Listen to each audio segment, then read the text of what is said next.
The tablet screen glows in the dim hospital room, and Arthur Weiss's left hand hovers over the keyboard, the only hand that still obeys him completely. 3 days ago, he could hold a coffee mug. Now his daughter stands across from him with papers that would strip away everything except his name. In a modest duplex where 56 years of marriage have worn comfortable grooves into the floorboards, Monica Weiss Brennan has brought her own team of experts. A psychiatrist who spent 20 minutes asking questions Arthur's stroke-garbled speech can't properly answer. An attorney with pre-printed documents, a glossy brochure showing separate buildings, one for Arthur, one for Evelyn. "It's for your safety," Monica says, her voice tight with the kind of love that doesn't wait for answers. Through the shared wall, someone is listening. Jasmine Chen has seen this before. Not the specific players or the particular duplex, but the shape of what's coming. In her work as an elder law paralegal, she's watched capacity evaluations become weapons, watched safety concerns override human wishes, watched couples who survived wars and raised families get separated by well-meaning children who've confused control with care. But Arthur Weiss can still type. And typing, it turns out, can be enough to change everything. Have you ever watched someone fight for their right to stay beside the person they love? Not with strength or perfect health, but with clarity about what matters most? Stay with us to discover how one stroke survivor, one overlooked neighbor, and one radical legal document challenged a system designed to protect the vulnerable by silencing them instead. This is the story of what happens when an elderly couple refuses to accept that needing help means surrendering choice, and how 3 unlikely allies turned documentation into dignity, one carefully typed word at a time. The coffee mug hit the kitchen floor before Arthur Weiss understood what was happening. One moment he'd been reaching for Evelyn's favorite cup, the one with the chipped handle she refused to replace. And the next, his right hand simply stopped obeying. The mug shattered across the linoleum they'd installed in 1987, brown liquid spreading toward the pantry door. Arthur's left hand gripped the counter. His right hung useless at his side. "Arthur?" Evelyn's voice came from somewhere distant, though she stood 3 feet away. The left side of his vision had gone dark, like someone had drawn a curtain across half the world. He tried to tell her he was fine. What emerged was a sound he didn't recognize. Garbled syllables that meant nothing. Evelyn, who'd forgotten their grandson's birthday last week and asked Arthur twice this morning what day it was, moved with startling clarity. She picked up the phone, dialed 911, spoke in complete, coherent sentences. "My husband is having a stroke, 79 years old. Right side not working. Speech is wrong. 2847 Maple Street."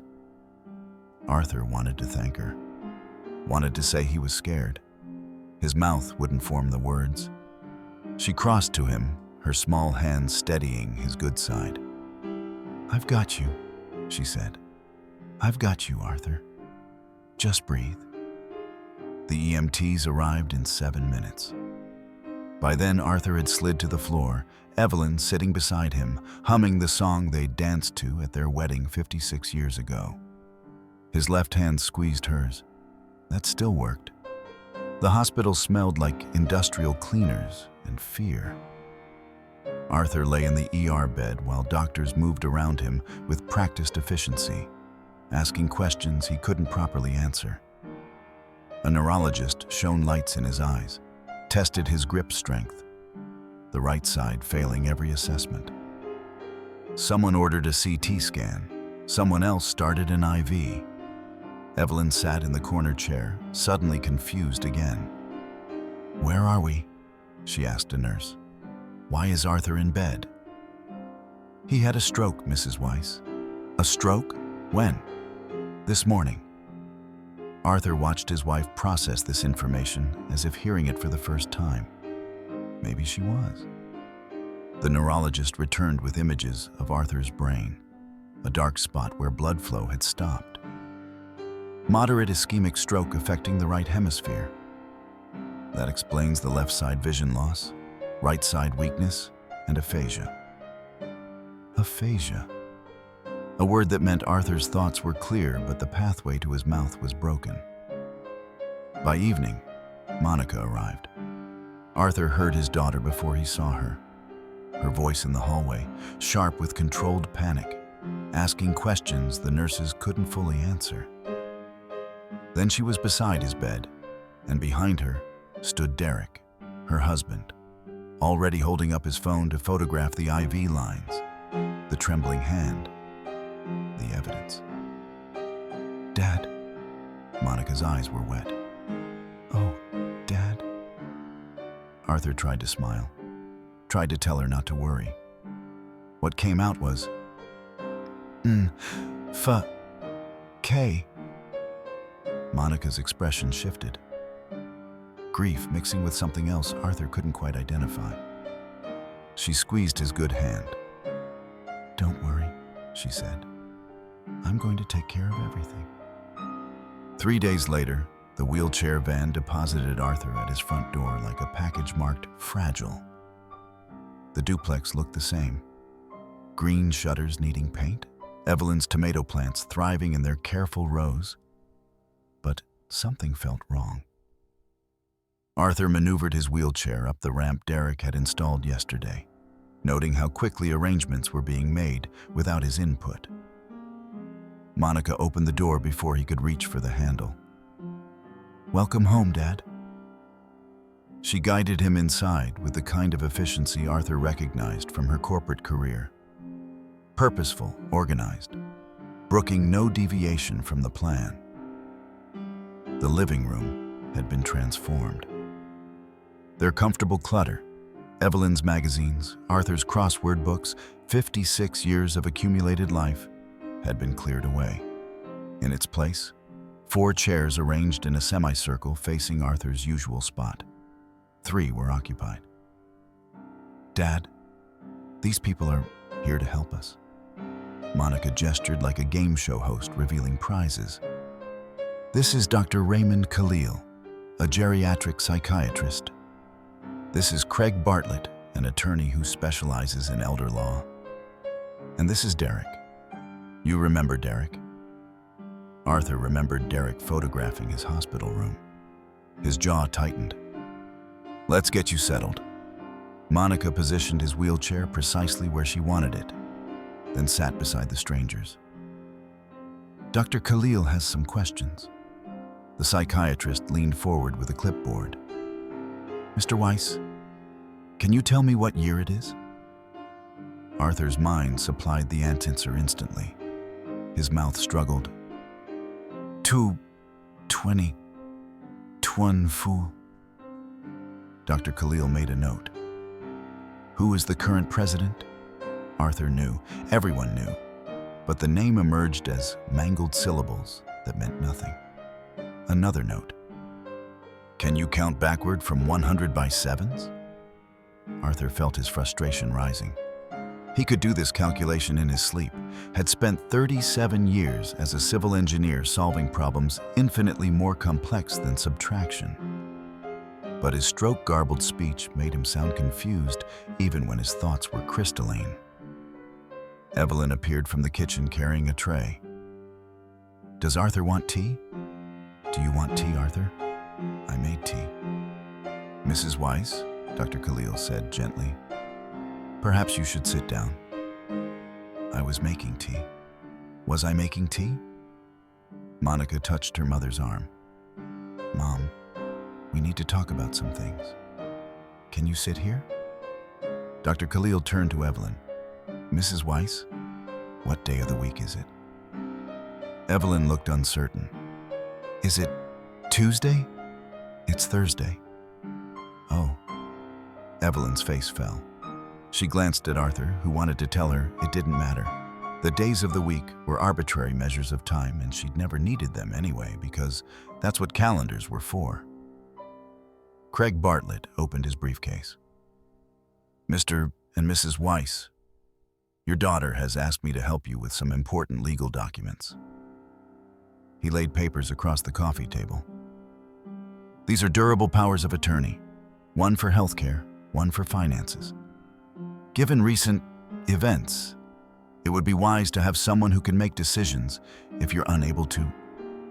Can't. Not. Arthur struggled. Dad? Monica's voice was tight. You can't even hold a pen. The knock came at 7:30 that evening, soft but insistent. Jasmine Chen stood on the porch holding a ceramic container that steamed in the cool air. I made too much soup, she said when Monica opened the door. Thought you might want some. Monica's eyes narrowed. You're the tenant. Jasmine Chen, I live next door. She gestured toward the shared wall. I heard Arthur came home today. You heard? Monica's tone made it clear what she thought of thin walls and listening neighbors. The duplex has excellent acoustics. Jasmine met her gaze evenly. I wanted to see if they needed anything. Derek appeared behind his wife, phone still in hand. That's very kind, but we have everything under control. I'm sure you do. Jasmine smiled and held out the soup anyway. Wonton. Arthur mentioned once that Evelyn loves it. Something shifted in Monica's expression, surprised that the tenant knew her mother's preferences.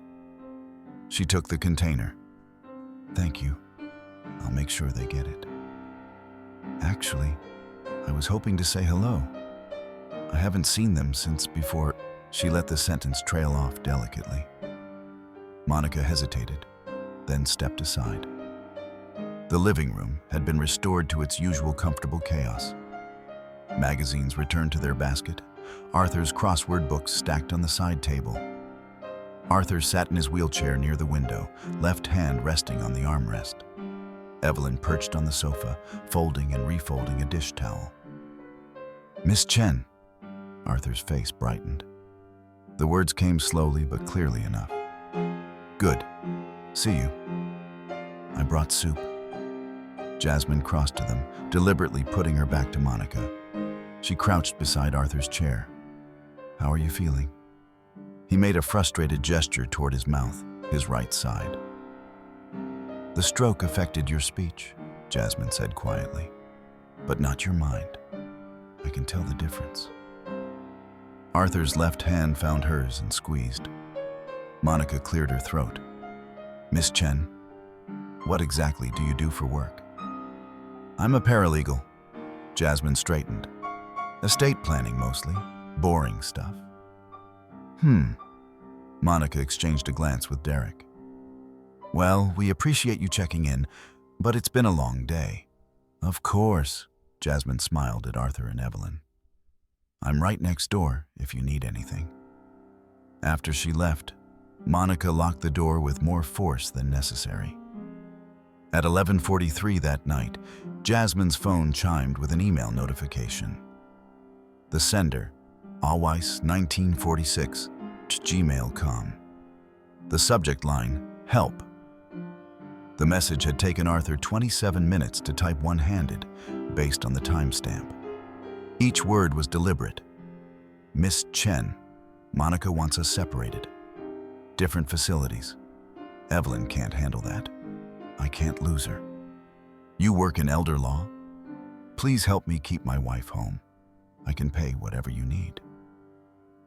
Arthur Weiss. Jasmine sat at her kitchen table, the shared wall behind her, and read it 3 times. She thought about the Kowalski case last April. The daughter who'd obtained emergency conservatorship while the father was still in ICU. The Martinez twins, placed in separate nursing homes despite 68 years of living together. The Hernandez grandmother, whose family sold her house before she'd even been evaluated. She thought about her own grandmother, confused and frightened in a facility that smelled like industrial cleaners and defeat. Jasmine opened her laptop and began typing her response. Jasmine arrived at 6:57 the next morning, Before Monica and Derek could emerge from the guest bedroom, Arthur was already awake, sitting at the kitchen table with his laptop open. Evelyn stood at the stove, staring at the coffee maker with an expression of profound concentration. "The button," Arthur said slowly, pointing with his left hand. "Red button." Evelyn pressed it. The machine gurgled to life. She beamed. "Good morning." Jasmine set her bag on the counter. "Mr. Weiss, I got your email." Arthur's relief was palpable. "I need to be very clear about what I can and cannot do." Jasmine pulled out a chair, positioning herself where both could see her. "I'm not an attorney. I can't represent you in court. But I know how conservatorship cases work, and I know Monica is going to push hard for control." "Stop her!" Arthur's jaw clenched with frustration at his halting words. "We won't stop her. We'll make her case irrelevant." Jasmine opened her laptop. "Mrs. Weiss, can you join us?" Evelyn brought 3 mugs of coffee, each perfectly prepared. She might forget what day it was, but muscle memory persisted. "Monica thinks you can't manage your own lives," Jasmine continued. "We're going to prove she's wrong, not by fighting her directly, but by demonstrating something called supported decision-making. You don't need someone to make choices for you. You need help executing the choices you make yourselves." Arthur typed, "Explain." "It means building a support system that respects your autonomy. Home modifications, professional caregivers, meal services, medical coordination, everything Monica says you can't handle, we document that you can handle with appropriate assistance. And we do it before she can get a judge to sign guardianship papers." "How long?" Arthur asked. She mentioned court proceedings. "That usually means 3 to 4 weeks before a hearing."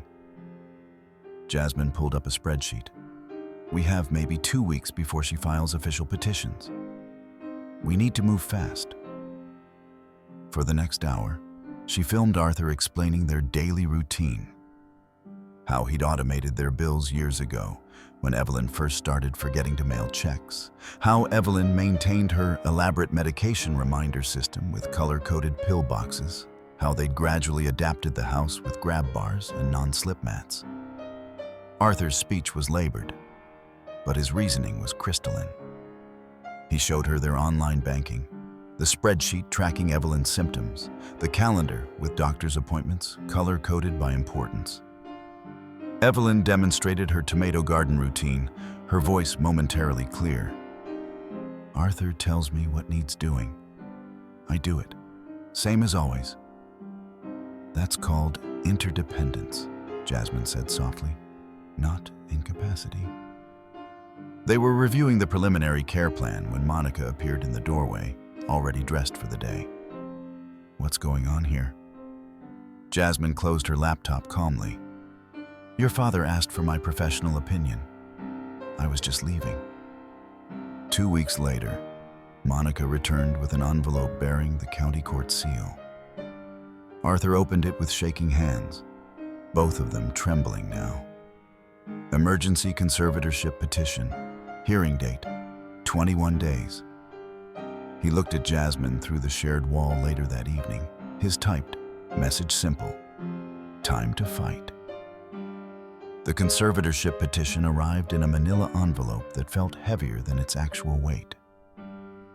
Arthur spread the documents across the kitchen table with his left hand, each page a catalog of his alleged failures. Jasmine sat beside him, her tablet ready to photograph everything. Evelyn hovered near the counter, sensing tension she couldn't quite name. Petitioner Monica Weiss Brennan requests emergency appointment as temporary guardian. Jasmine read aloud, her voice carefully neutral. She seeks authority to place both respondents in appropriate care facilities immediately. Arthur's jaw tightened. He typed, "Separate facilities." "Yes." Jasmine turned to the attached exhibits. "Dr. Khalil's evaluation is here. He states, "You demonstrate significant cognitive impairment affecting capacity for complex decision-making." Arthur made a sharp gesture of frustration. His mind was crystalline, trapped behind a voice that wouldn't cooperate and a hand that shook. "And there are photographs." Jasmine clicked through them on her tablet. The loose carpet corner they'd been meaning to tack down. Evelyn's crafting table with its cheerful chaos of fabric scraps and patterns, Arthur's medication bottles arranged on the counter. Visible reminders for Evelyn, now characterized as improper storage creating safety hazards. "She wants to sell the house?" Evelyn's voice cut through the room with surprising clarity. Both Arthur and Jasmine looked up.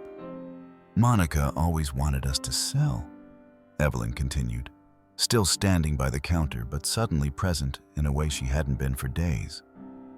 "She said it was too much house, too much yard, too much work." Her hands twisted together. "She never understood we chose this work." Arthur reached for her with his good hand. She crossed to him, and he pulled her close.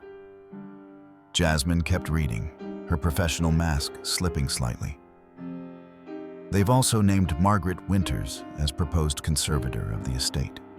She charges $150 per hour to manage all financial decisions." "How long?" Arthur typed. "If the judge grants temporary orders, they could move you within 72 hours, before we can present any defense." Jasmine met his eyes. "The hearing is 3 weeks away, but temporary orders can be issued based solely on Monica's petition and Dr. Khalil's evaluation." Arthur's hands, both of them, began to shake. Not from the stroke, but from rage and fear, competing for dominance. The petition claimed he'd failed to make necessary arrangements after his stroke. Failed to recognize his own limitations. Failed to ensure Evelyn's safety.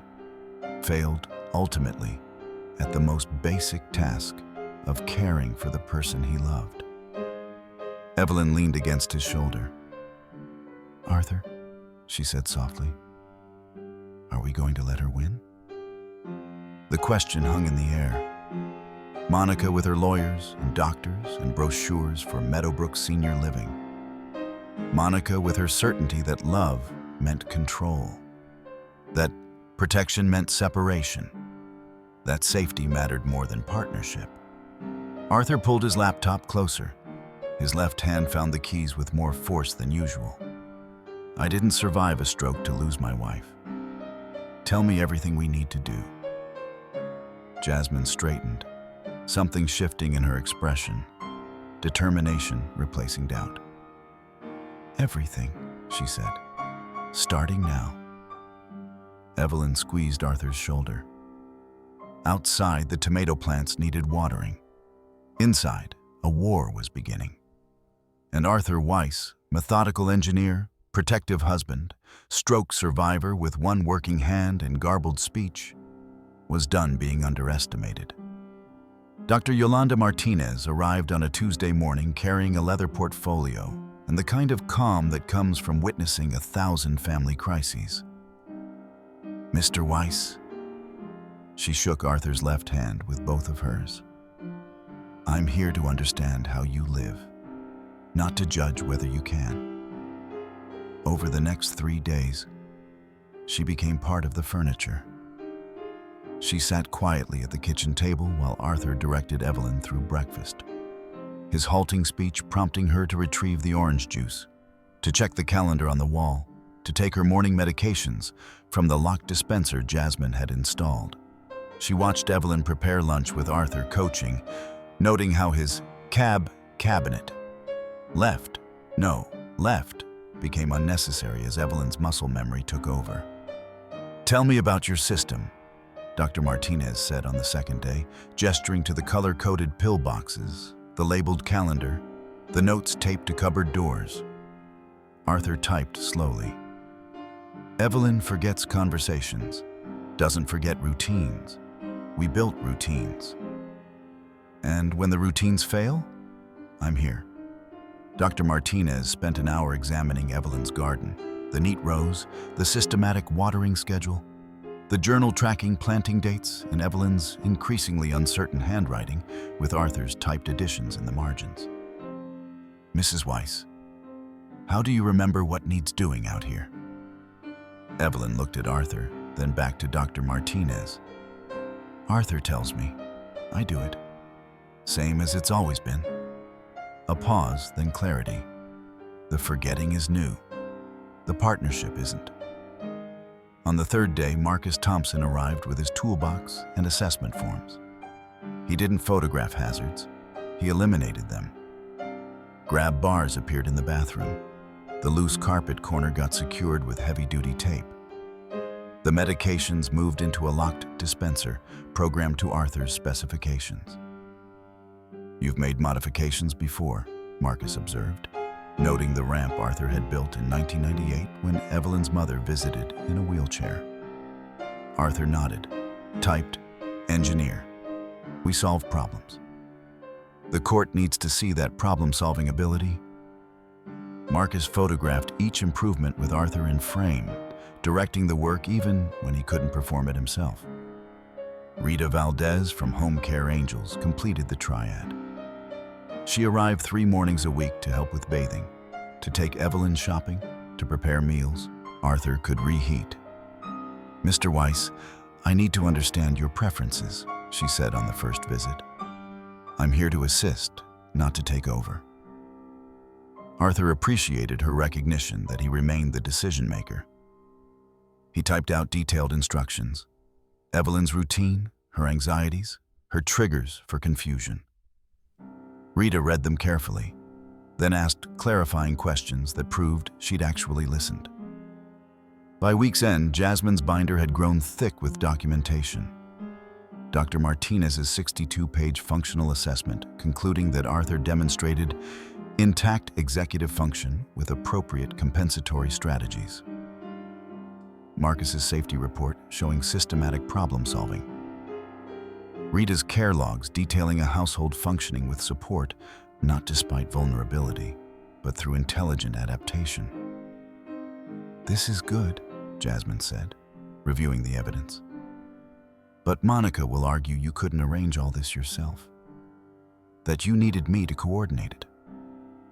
Arthur's response came quickly. "Knowing when to ask for help is intelligence, not incapacity." Jasmine looked at the typed words, then at Arthur with something like wonder.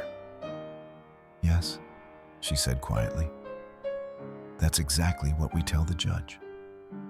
The routine began before sunrise, 5:45. Arthur's alarm, the one concession to his stroke being that he needed the extra 15 minutes for dressing with one fully functional hand. By 6, when Rita's key turned in the lock, he'd be at the kitchen table with coffee brewing. "Good morning, Mr. Weiss." Rita hung her coat on the hook Arthur had designated as hers. "How was the night?" Arthur's response varied, sometimes typed, sometimes a thumbs up, occasionally actual words that emerged less garbled than before. Speech therapy was working, incrementally. Rita helped him shower while Evelyn slept. He'd resisted this initially, the indignity of assistance with such intimate tasks. But Rita narrated everything she did, asking permission, maintaining his autonomy, even when managing his vulnerability. 7 o'clock. Jasmine knocked softly, bringing 2 coffees and her tablet. They reviewed the day's schedule. Physical therapy at 9, Meals on Wheels delivery at noon, speech therapy via telehealth at 3. Every appointment was filmed, dated, added to the growing archive of Arthur's recovery. "Your right side is stronger," Jasmine observed as Arthur completed his physical therapy exercises. His right hand could now grip the therapy ball, could hold a fork, could almost button a shirt. Getting there." The words came out clearer than last week. 9:30. Evelyn emerged, following her morning routine with the precision of long habit. Coffee in the red mug, toast with butter, never jam. pills from Tuesday's box, even though she'd forget by afternoon that she'd taken them. "The tomatoes need water," she announced, already heading for the back door. Arthur followed in his wheelchair, though he used it less each day. From the patio, he supervised. "Hose by the fence. Good. Not too much." Evelyn worked steadily, competently, her hands remembering what her mind struggled to hold. When she finished, she looked at Arthur with sudden clarity. "I did it right?" Perfect." Noon brought the Meals on Wheels volunteer, the same woman 3 times a week. She stayed to chat, another witness to the household's functioning. 3 o'clock. Speech therapy on the laptop screen. The therapist led Arthur through exercises while Jasmine documented his progress. Partnership came out correctly now. Interdependence still defeated him, but they were working on it. 6 o'clock. Their sacred ritual. Jeopardy! Theme music filled the living room. Evelyn sat in her usual chair, Arthur beside her. When Alex Trebek asked about the 1964 World's Fair, Evelyn's hand shot up. "What is New York?" "Correct," Arthur said, the word emerging perfectly for the first time in 3 weeks. Jasmine, filming from the doorway, watched as Evelyn turned to Arthur with a smile of pure recognition. "We went there on our honeymoon. You bought me a snow globe. Still, have it." Week 3 brought the breakthrough Jasmine had been hoping for. Evelyn, usually foggy about recent events, looked directly at Jasmine with piercing clarity. "You're keeping us together," she said. "Monica never understood. Arthur is my memory. I am his voice." Arthur's left hand found Evelyn's. His right, still weak but functional, covered both. Jasmine lowered her camera, professional distance finally crumbling. "Yes," she said, her voice unsteady. "That's exactly what I'm doing." Monica appeared on a Tuesday morning without warning, bringing a witness, her friend Sarah, who happened to be a social worker. She didn't knock. Her key still worked. "I need to inspect the living conditions," Monica announced, finding Rita helping Arthur with his morning exercises. "For the court record." Rita straightened, professional mask sliding into place. "Mr. Weiss, would you like me to show your daughter the care log?" Arthur nodded, his jaw tight. Monica was already photographing everything: the pill dispenser, the grab bars, the physical therapy equipment spread across the living room floor. "Very thorough," Monica said, her tone suggesting the opposite. She turned to Jasmine, who'd emerged from the kitchen with coffee. "And you're here again. How interesting." "I live next door," Jasmine said evenly. "Right. The tenant." Monica's camera clicked, capturing Jasmine's laptop open on Arthur's table, the care planning documents visible on screen. "Dad, are you paying her for all this help?" Arthur reached for his tablet. His hands shook, both from stroke tremors and anger.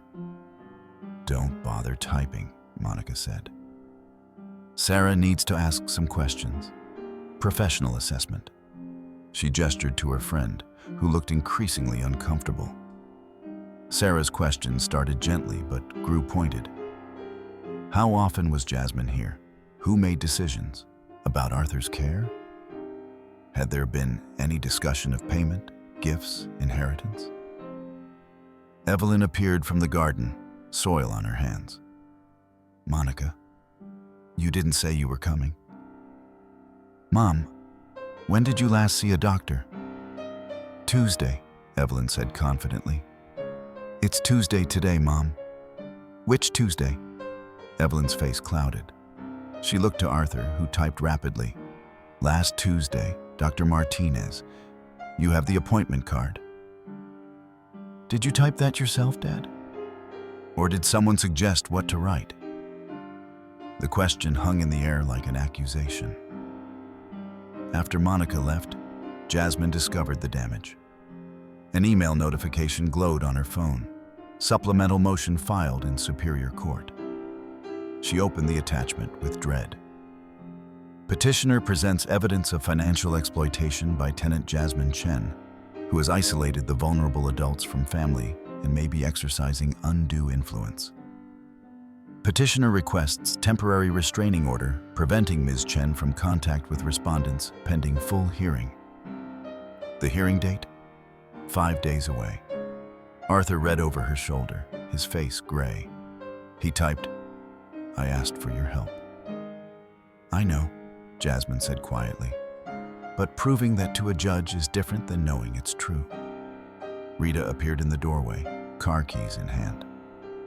"I should go. Don't want to complicate things." "No." Arthur's voice emerged forcefully, the word clear. "Stay." But his hands trembled as he typed the longer message. "Monica is destroying everything we built. How do we stop her?"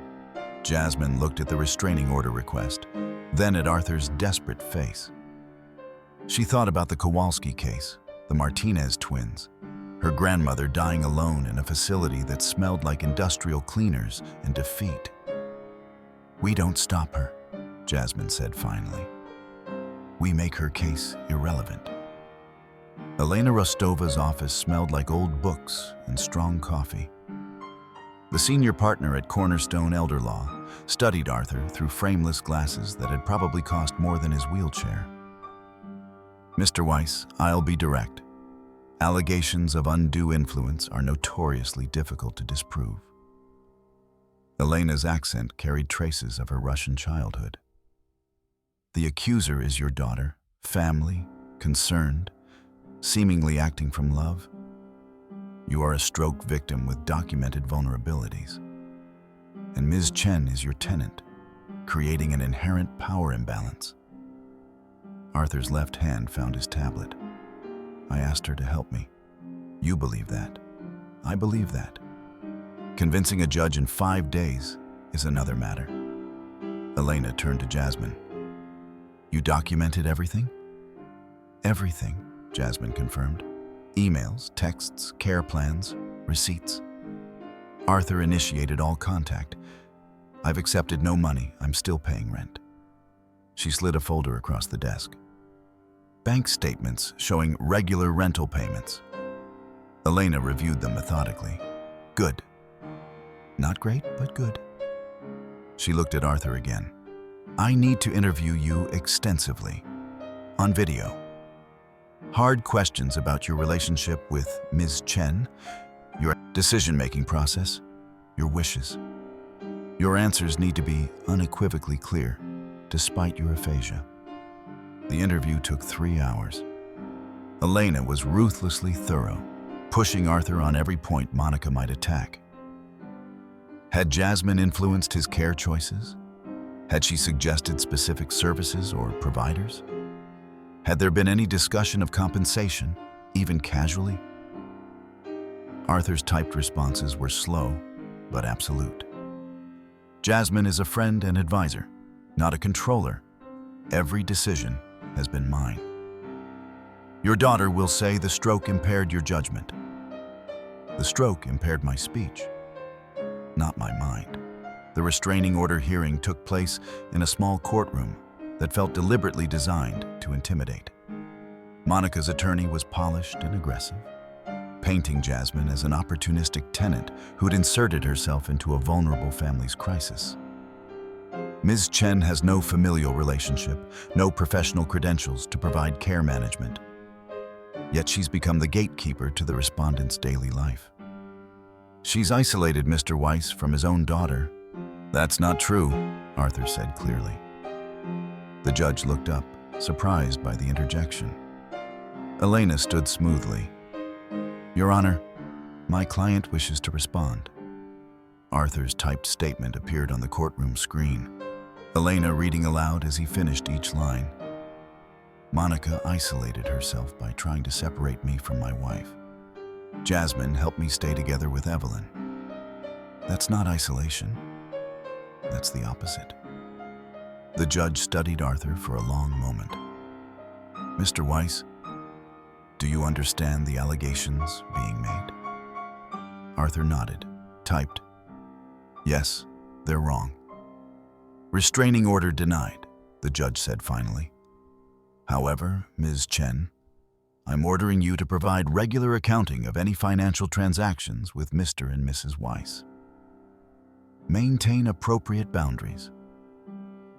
Monica smiled anyway. She'd succeeded in casting doubt. 3 days later, the bank freeze notice arrived. The envelope arrived via courier at 8:15 on a Wednesday morning. Arthur recognized the county court seal before he opened it. Emergency order. Temporary freeze of financial accounts. His left hand trembled as he read. Monica had petitioned for and received authority to freeze all bank accounts, credit cards, and financial instruments in Arthur and Evelyn Weiss's names, pending the conservatorship hearing. The order cited concerns regarding improper expenditures and potential financial exploitation. The judge had granted it yesterday, without notification, without hearing Arthur's side. Arthur's carefully automated system, bills paid on schedule, services charged monthly, the financial management proving his competence, had been dismantled with a signature. He reached for his phone. The banking app showed red warning messages across every account. Restricted, court order. "Arthur?" Evelyn appeared in the kitchen doorway, still in her nightgown, though it was past 9. "Why didn't Rita come today?" Arthur's throat tightened. Rita, who hadn't been paid because the automatic transfer had bounced.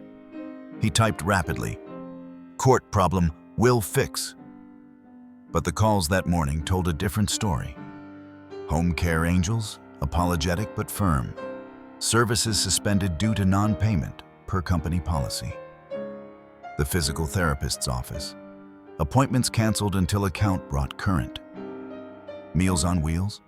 Delivery paused pending resolution of billing issues. Even the mortgage payment had bounced. Jasmine arrived to find Arthur at the kitchen table surrounded by disconnection notices, his tablet forgotten, both hands pressed against his temples. "The bank freeze," she said quietly, seeing the court order. Arthur nodded. His face had gone gray. "Monica claimed you've been spending unusually high amounts since the stroke." Jasmine scanned the petition. "She's arguing the expenditures prove you can't manage finances appropriately. That you need a conservator to protect you from exploitation." The cruel irony wasn't lost on either of them. The very care services demonstrating Arthur's competent decision-making, physical therapy, home modifications, Rita's assistance, had been weaponized as evidence of incompetence. Evelyn wandered back to the kitchen. "Where's my checkbook? I need to balance the account." "Mom," Arthur's voice came out rough. "Not now. But I always balance it on Wednesdays. That's the rule." Her agitation was rising, confusion turning to distress. "Where's my checkbook, Arthur?" He couldn't answer. Couldn't explain that their accounts were frozen, that he'd failed to protect them, that Monica had found the perfect weapon. The doorbell rang. Jasmine answered, returning with a FedEx envelope addressed to Arthur. Inside, a glossy information packet from Meadowbrook Senior Living, complete with floor plans, activity schedules, and a handwritten note on Monica's personal stationery. "Dad, I've held a room for you in the skilled nursing wing, ground floor near the gardens.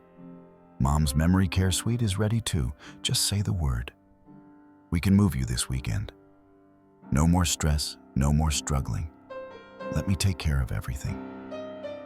Monica, Arthur stared at the brochure. The rooms looked pleasant, professional, safe, separate.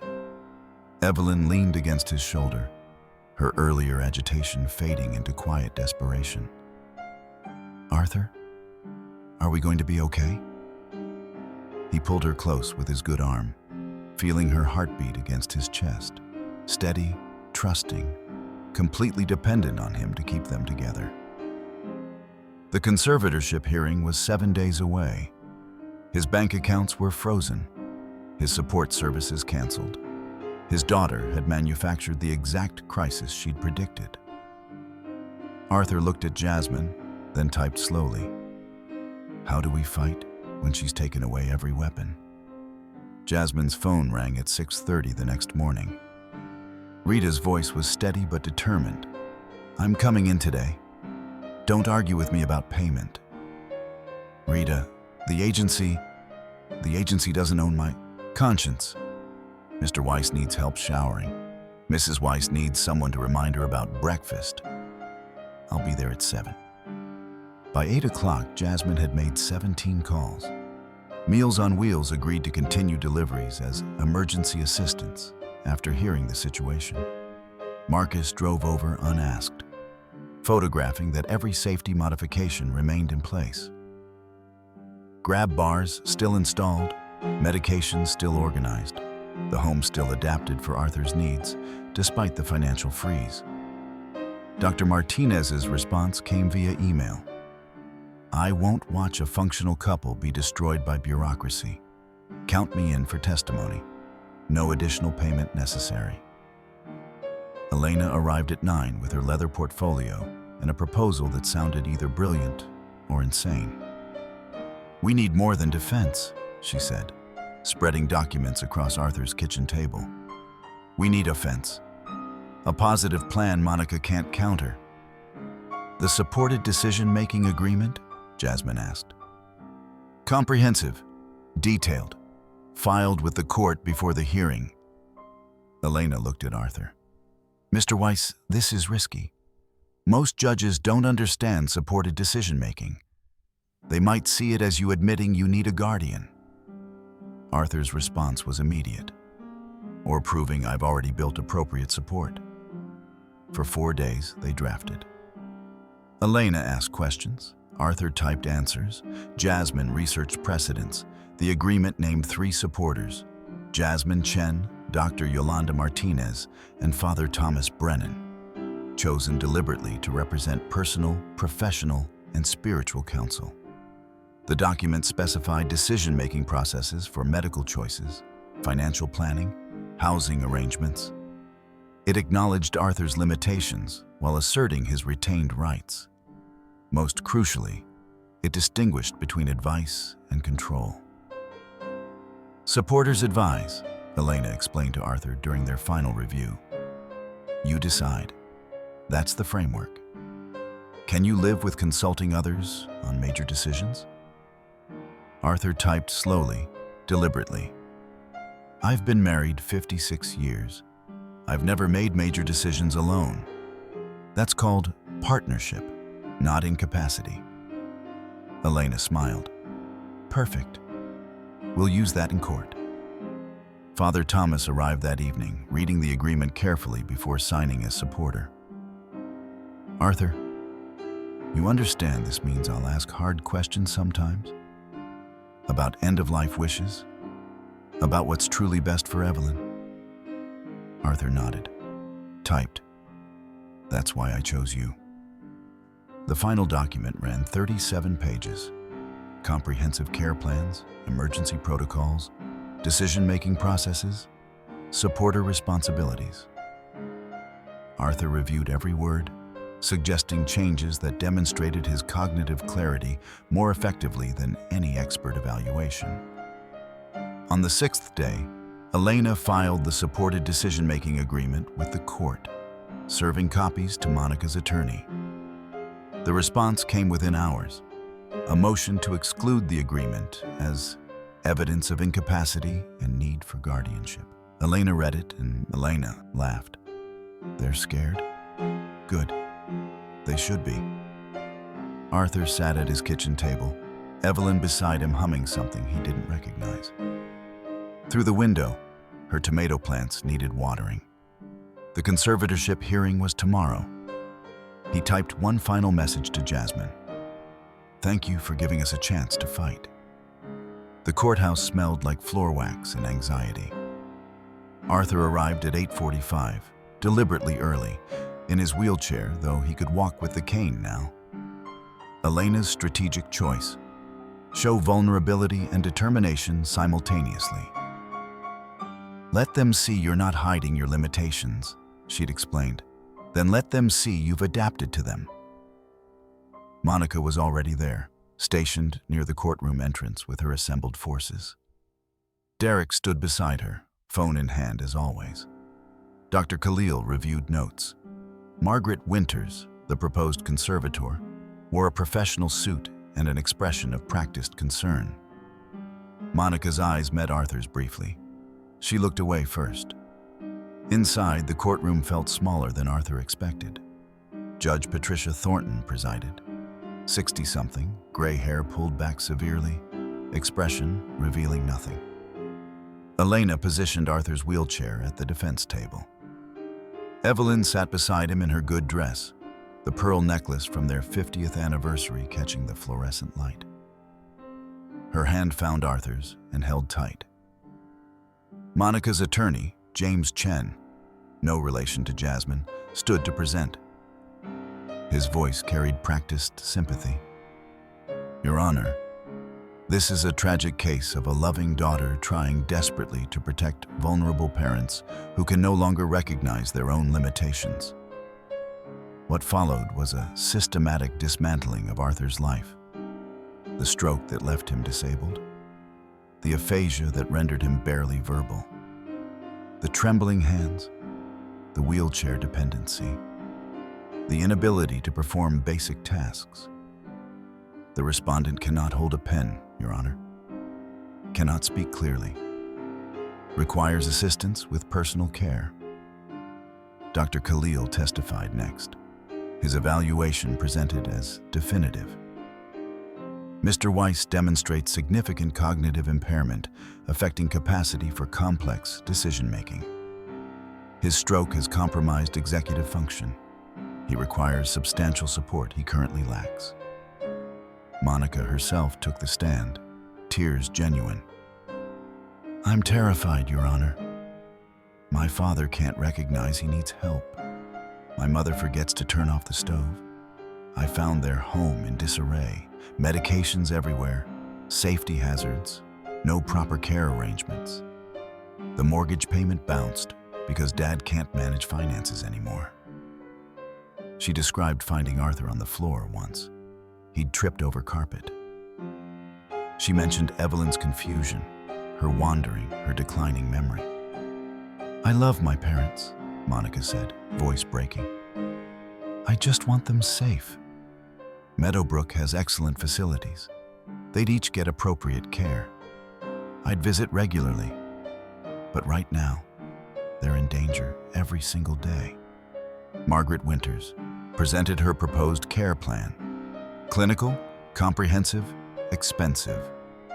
Separate facilities for separate needs. Professional oversight. Financial management at $150 per hour. "The respondents require interventions they cannot arrange themselves," she concluded. The evidence pile grew. Photographs of Arthur's shaking hands, Evelyn's confused expressions, the wheelchair, the medications, the alleged hazards. Judge Thornton reviewed each exhibit methodically, her face revealing nothing. Arthur watched Monica present her case and felt something unexpected. Not anger, but sadness. She genuinely believed this. Genuinely thought separation meant safety, that control equaled care. Elena leaned close. "Ready?" Arthur typed. "Yes." Elena stood, her voice cutting through the courtroom's heavy silence. "Your Honor, the defense calls Dr. Yolanda Martinez." Dr. Martinez took the stand with calm authority, her 62-page assessment resting on her lap like a weapon. "I spent 18 hours observing Mr. and Mrs. Weiss in their home environment over 6 days," she began. Dr. Khalil's evaluation lasted 20 minutes in a hospital setting immediately post-stroke. "Our findings are incompatible." She walked the judge through Arthur's daily decision-making, directing Evelyn's care, managing automated finances, coordinating medical appointments, problem-solving household challenges. Videos played on the courtroom screen, Arthur coaching Evelyn through medication routines, explaining his financial spreadsheets left-handed, making complex decisions about Evelyn's treatment options. Mr. Weiss has aphasia affecting speech production, not comprehension or reasoning. His executive function remains intact. He demonstrates appropriate judgment and clear understanding of his situation and needs. Monica's attorney cross-examined aggressively. But he needs help with basic tasks, bathing, dressing. Needing physical assistance doesn't equal cognitive impairment, Dr. Martinez replied evenly. Mr. Weiss knows what help he needs and arranges it appropriately. That's capacity. Rita testified next, her care log spanning 3 months, providing granular detail about Arthur and Evelyn's interdependence. Mrs. Weiss becomes disoriented without Mr. Weiss nearby, Rita explained. Her dementia symptoms worsen dramatically when they're separated, even briefly. But with him present, she follows routines, maintains dignity, stays calm. He's her anchor. Marcus presented the home safety assessment, showing systematic modifications Arthur had directed. Father Thomas described Arthur's recent clarity when updating his will, discussing end-of-life wishes, making provision for Evelyn's future care. Then Elena called Arthur himself. He stood slowly, leaning on his cane, and approached the witness stand. The courtroom watched his labored progress, every step a statement. Judge Thornton looked concerned. "Mr. Weiss, you may sit if you're more comfortable." Arthur shook his head, positioned his tablet on the stand's ledge, typed with deliberate precision. "I prefer to stand for this, Your Honor." What followed was testimony that would be quoted in elder law journals for years. Elena asked questions. Arthur typed responses she read aloud, the courtroom watching his one-handed hunt and peck methodology that somehow conveyed more dignity than any speech could have.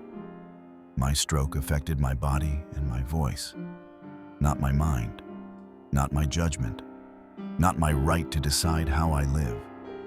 Monica sees my limitations and assumes I'm incompetent. But limitations aren't incapacity.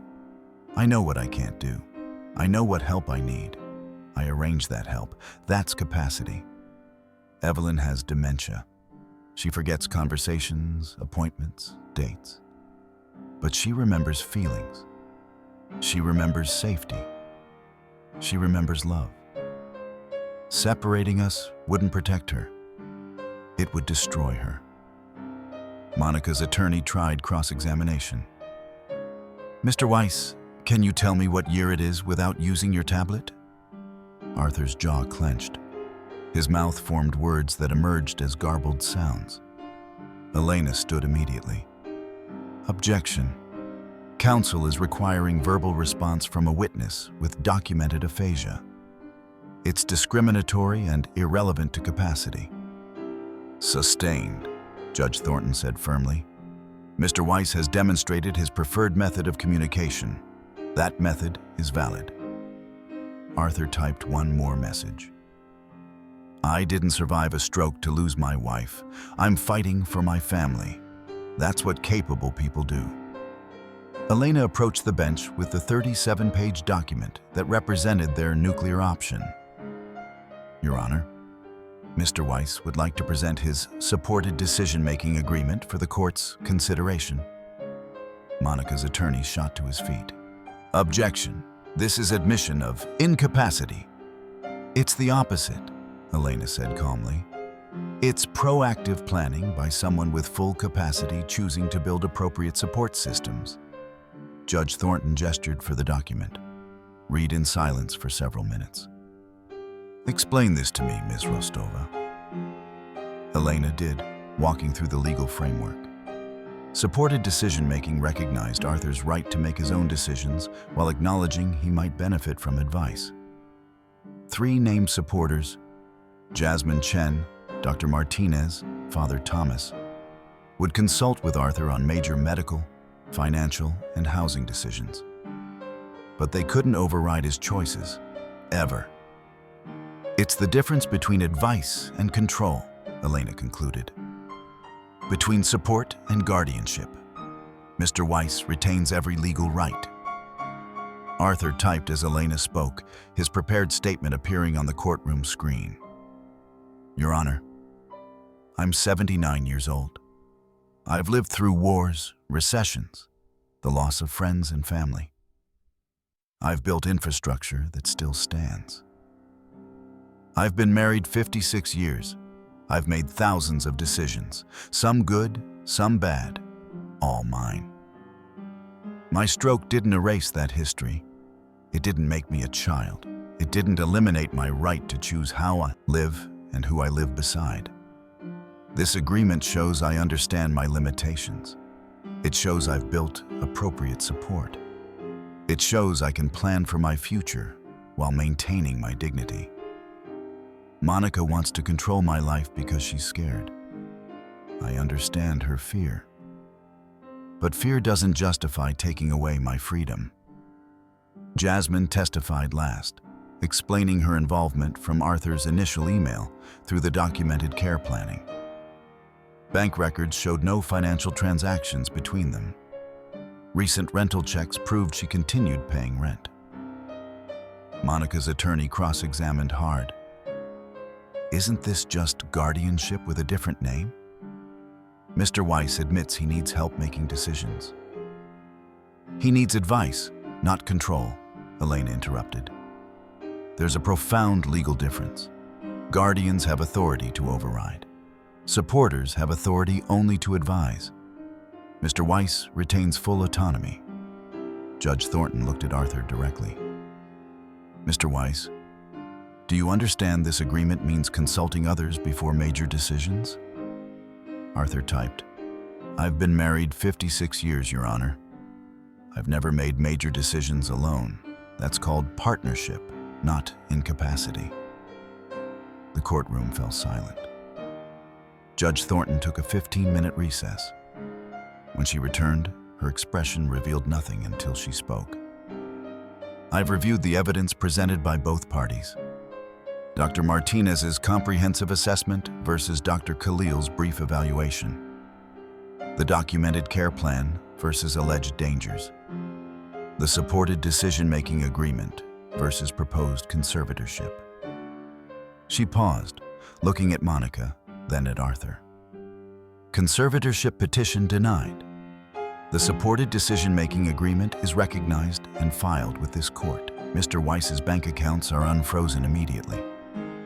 Temporary restraints are lifted. Arthur's left hand found Evelyn's. She squeezed back, understanding somehow that they'd won. Monica stood abruptly and left the courtroom, Derek following. Her tears were real, her grief genuine. But Arthur and Evelyn were going home, together. 2 weeks after the hearing, Arthur stood at the kitchen counter making coffee, both hands working, though the right still trembled slightly. Through the window, November light caught Evelyn's tomato plants, dormant now but carefully mulched for spring. Rita would arrive in 30 minutes. The routine had become second nature. The aftermath had been methodical. Arthur paid every outstanding bill the same day his accounts unfroze, sent thank you bonuses to Rita and Marcus that made them both tear up, established a small emergency fund in Jasmine's name for future care needs. He'd updated his financial spreadsheets to include a new category: support services documented. Monica's response arrived via email 3 days post-verdict. I hope you know what you're doing. Call me if you change your mind about Meadowbrook. Nothing since. Arthur had drafted 4 different responses before Evelyn, having one of her clear moments, said, simply, she'll come around when she's ready. Or she won't. Either way, we're fine. The first official meeting under the supported decision-making agreement happened on a Tuesday afternoon. Jasmine, Dr. Martinez, and Father Thomas gathered around Arthur and Evelyn's kitchen table with coffee, and the agenda Arthur had typed the night before. 3 items. Upcoming knee replacement surgery, Arthur's, recommended by his physician. Converting the garage to a ground floor bedroom, Arthur's mobility was improving, but stairs remained challenging. Refinancing the mortgage to access equity for modifications. Mr. Weiss, talk me through your thinking on the surgery, Dr. Martinez began. Arthur spoke slowly, words still emerging with effort, but clearer than 3 months ago. Right knee, limits walking. Physical therapist says replacement would help. He gestured to his tablet where he documented research, surgical options, recovery timelines. Want to do it before next winter? Father Thomas leaned forward. And Evelyn, how will she manage during your recovery? Rita, increases hours, temporary, 4 weeks. Arthur showed them the care plan he'd drafted. Evelyn's routines maintained, her anxieties anticipated. Jasmine watched the discussion unfold. Arthur clearly in charge, advisors asking questions that helped him think through implications, nobody overriding his judgment. This was what supported decision-making looked like when it worked. The meeting concluded with Arthur's decisions documented, next month's agenda set, everyone understanding their role as counsel, not controller. That evening, Arthur started his blog. One-handed typing and other adventures in stroke recovery would chronicle his rehabilitation with surprising candor about fear, frustration, and small victories. His first post: "Today I buttoned my shirt right-handed. Took 11 minutes. Worth every second." 6 months later, the duplex had found its rhythm. Arthur walked independently with his cane, traveled to physical therapy alone, managed their finances with one hand, and considerable competence. Evelyn's dementia progressed, but slowly. Her neurologist attributed the stability to emotional security and routine maintenance. One evening, Jasmine knocked with takeout. She found them in their usual jeopardy positions, Evelyn calling out answers about the 1964 World's Fair. "Our honeymoon," Evelyn said clearly, turning to Arthur. "You bought me a snow globe." "Still have it," Arthur replied. Through the window, the tomato plants waited for spring. The duplex stood firm,